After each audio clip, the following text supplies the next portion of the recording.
Happy New Year. This message is for Christians and non-Christians, and like a stigma that we live under as Christians and how the world sees us. So strap in, because this could be unpopular opinion. What I want to say is I had a conversation with my client the other day, and I kind of was telling her about the old me, the me before I was saved, and how I used to party, and how, it was bad. And I was telling her a story about how there was a time like I didn't remember something, or was decided to apply for this wild position job as I was drinking, and as I was writing, my writing just wasn't straight, and I just had that moment where you're kind of viewing yourself in the situation and how bad it is, or intoxicated you are, or whatever it is. And then after I went home and I was like, should I have shared that much with her, from a professional stance, because she is my client. And God said to me, he was like, this is what I'm calling my people to do, is show other people your imperfections. Show them your imperfections now, even if you're saved and a Christian and trying to live a better life, and show them where I brought you from. Which I think is so important, because God never called us to be perfect. We're not called to be perfect. Jesus was sent here as a perfect demonstration for us, but we as Christians are never going to attain or achieve this perfection that we try to present ourselves to the world and even to each other as Christians. And what we do is we end up showing up to church, having interactions with each other that are fake. They're fake because all they do is show the good. And it's not saying, to not have self-control and share everything. But if we share parts of ourselves that are imperfect, or communicate parts where we struggle, things we struggle with as Christians that everybody else struggles for, but our techniques and our strategies might be a little different, because we try to pray about these situations, we get into the Word, we learn, we fellowship with other believers because they are encouraging for us, it may show who we really are as Christians, and we're not perfect. And it shows who God is, and it glorifies God, because it glorifies His goodness and His works in us. It shows people that I'm not going to be perfect because I'm a Christian and go to church. And I've had people comment to me, oh, you go to church every week, so blah, blah, blah. And I'm like, first of all, I don't even go to church every week. Second of all, just because I do go to church doesn't mean I'm perfect. I just try to live by biblical principles, which are morals. And I try to do better in my life, and I try to overcome imperfections that are damaging to myself.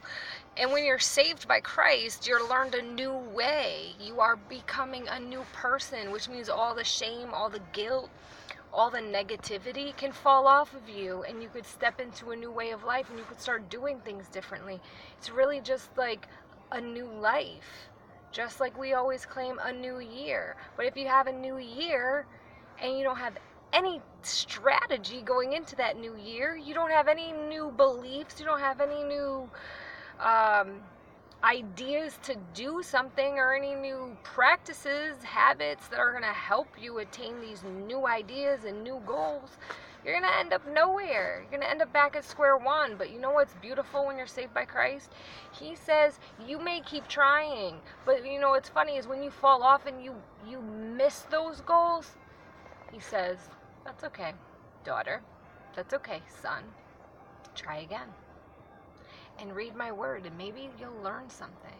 Come to church. Maybe you'll hear, maybe you'll get the encouragement and hope you need to. Fellowship. Talk to another believer. Maybe they've been through this and can help you through it. That's being a Christian, not perfection.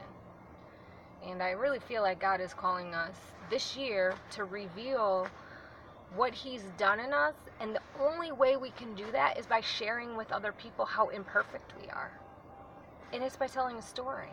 It's not by sitting in loathing. It's by telling a story. not by sitting and having a pity party. It's by saying, hey, I struggle with this very real thing. I struggle with anxiety. I struggle with depression. I struggle with getting up in the morning. I struggle with getting my workouts in.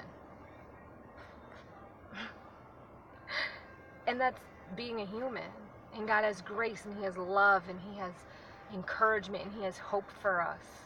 And even though I struggle in these ways, I just keep my eyes on Him, and I keep saying, God, how would you direct me, and how can I get through this? And for some reason, because He has chosen me and I place my faith in Him, I keep taking one step forward. He helps me one step forward. He helps me one step forward. And you know what the newest thing He told me this year? Over New Year's Eve, because I like to read and kind of just like get myself focused and set intentions for the New Year's and goals. He said, I read a devotional, and it was about how we carry shame. Shame brings anxiety, right? Because shame is we don't want the world to see who we are and what we struggle with. That brings anxiety. And he said, you got to let that anxiety go. All of it. Surrounding your kids, surrounding your work, surrounding what you still struggle with, let it go. I love you, who you are, and you will always be a work in me. I will always be working in you. Stop having anxiety by trying to achieve perfection. You'll never get there. And what you'll do is you'll stay worried, and you'll stay anxious. And you'll stay tired and exhausted and feeling heavy. And that's not what we're called for. We can't be effective feeling those ways. And it really comes down to like understanding that and knowing that when you start to feel anxious, you give it to God. He already handled it. Why am I feeling anxious? Because I want to control everything. Maybe I should just set up better structure and better habits. That's a good way to get better, to get things flowing better in life, to set a better foundation and a better structure. I had to do that. I wasn't doing it. Things over the past year have been, challenging, but now it's at a point where my baby's about to be 1 year old. I've been a single mom for 1.5 years now. And I'm kind of like sitting there staring at the mirror. What can I do differently for myself and for my family? Struggling to get out of bed in the morning for so many different reasons. It doesn't matter. God says get up. Start getting up. Get up and read. Even if you're just getting up, reading, get dressed, you're ahead. And then your kids will get up and they'll see what you're doing with your morning. They'll see that you have a readiness. Even if you're tired, you're up. They'll see that you're reading. So what's important in the morning? Is it frantic, get ready, get dressed, get this, we gotta go, gotta be here, gotta get to work, gotta get to school, gotta drop everybody off, gotta make sure, is it that, or is it gonna be peace? Is there gonna be peace? Can they wake up in peace? Can we wake up and find peace? Because we need to search for it. This world, our society, is not gonna give us the peace. So we gotta find it. We gotta find out how to set peace as our foundation in our environment. And it takes doing what you might not want to do. Getting up earlier for me. It might take slowing down for you and reading something spiritual, something that makes you feel a little uncomfortable, but that's refining you.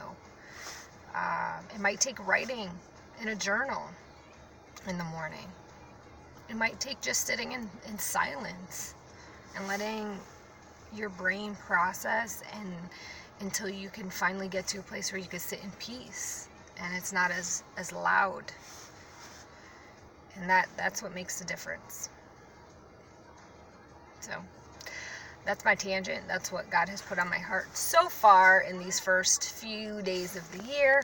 But the process of quieting and slowing down and setting intentions for the next year started before December 31st. Pen and paper, I can't stress it enough. Section your year off into 3 months and know the reality that you can't get everything done in a 3-month time frame. You can't get all your goals done in the beginning of the year. You can't get everything you want to achieve done in the beginning 3 months. So if you can structure your year and periodize your year, meaning these 3 months I'm going to focus on maybe what's most important in these 3 months, 3 more months, this will be what I focus on here, 3 more months here, 3 more months here, and overall, what do I want to accomplish in the year? Do you have specific goals for work, fitness-wise, health-wise? That will be something you'd want to start right away, but it starts with your habits. So what habits can you change to set yourself up for success in becoming healthier? It starts here. How can we control and alter our minds to work for us and for our bodies and for our lifestyles and for our families? And instead of always coming up and trying to hijack. And once, I think it's like the 80% fall off their goals by February, I want you to know that you don't have to fall off. You might get tired around February. You might want to quit, but you have to figure out, what am I not doing that can help me continue? Maybe the goal was too high. It doesn't mean you failed. Scale back. Start building a foundation. You can build on top of a foundation. You can't say, here's the house, and hope that it's going to withstand all the storm of weariness, tiredness. We live in just like a society that's always going. Anxiety, depression. Those things are normal, and they're always going to try to creep up. The way to break through those, to recognize them, accept them, and try to do things a different way and build different habits. So I hope this helps somebody. Please comment and let me know if there's a takeaway for you, or if there is something you're setting up for yourself for not just 2020, but as a lifestyle change, as a habit. I want to hear a habit change, and how you plan to implement that. Have a great day.